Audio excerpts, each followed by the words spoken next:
The alpha male. You've heard the term 1,000 times, right? The aggressive, dominant leader who's always in charge. It's this huge idea that shaped everything from how we think about business to how we act on a date.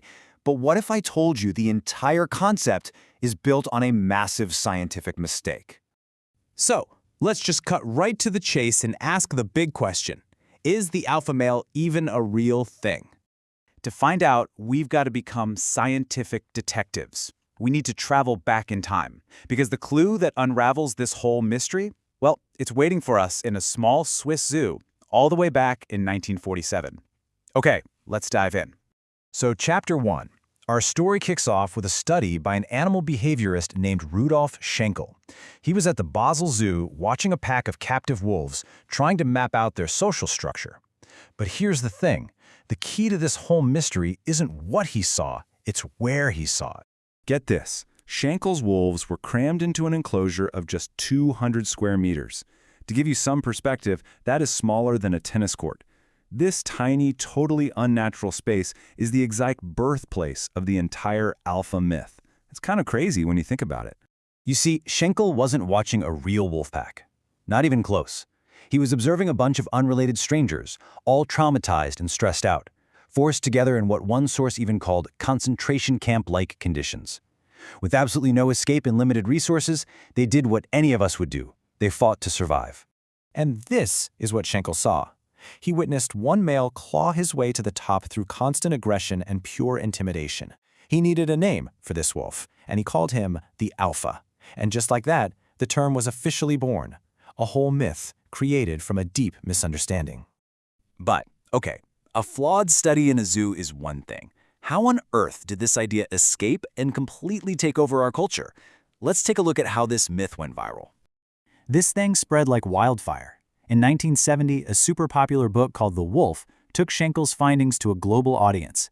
Then, in the 80s, brilliant work on chimpanzees by Frans de Waal got oversimplified by pop culture, and it just reinforced this image of a brutal dictator. By the 90s, the term had jumped species entirely and was being used to talk about aggressive businessmen.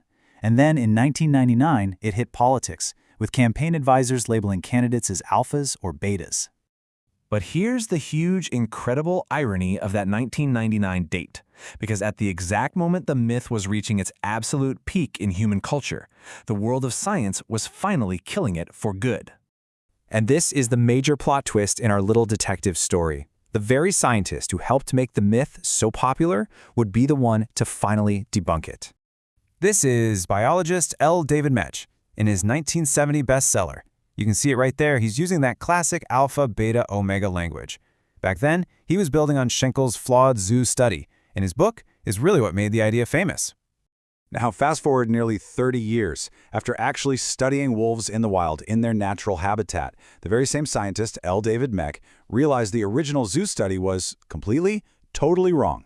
He actually formally renounced the term alpha, explaining that real wolf packs aren't a violent hierarchy of strangers at all. The reality couldn't be more different. A natural wolf pack is, quite simply, a family. It's two parents and their kids. The so-called alpha male isn't some violent dictator, he's just dad. His status comes from being a parent, and aggression is actually rare because cooperation is absolutely essential for the family to survive. So, the alpha wolf is a fiction, a ghost born from life in a cage. Now that we know this, we can finally turn to a much more accurate and, frankly, a much more useful model for understanding status, not just in wolves, but in us. And this brings us to a crucial difference in how we humans gain status. Turns out, we have two paths. The first is dominance. That's the path of the alpha myth. It relies on force, on intimidation. But there's a second, more powerful path, prestige. Prestige is earned. It's earned through skill, competence, and a willingness to share your knowledge. Dominance inspires fear, while prestige earns admiration. One path takes value, the other creates it. And when you look at it that way, the lesson from the wolves becomes crystal clear. True leadership, in nature and in human society, isn't about aggression or being the boss. It's a role of service, centered on responsibility and taking care of your people. So we've solved the mystery.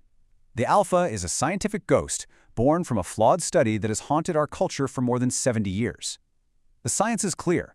In the human world, True, lasting status isn't seized through dominance. It's earned through prestige. The real question, then, isn't whether you're an alpha.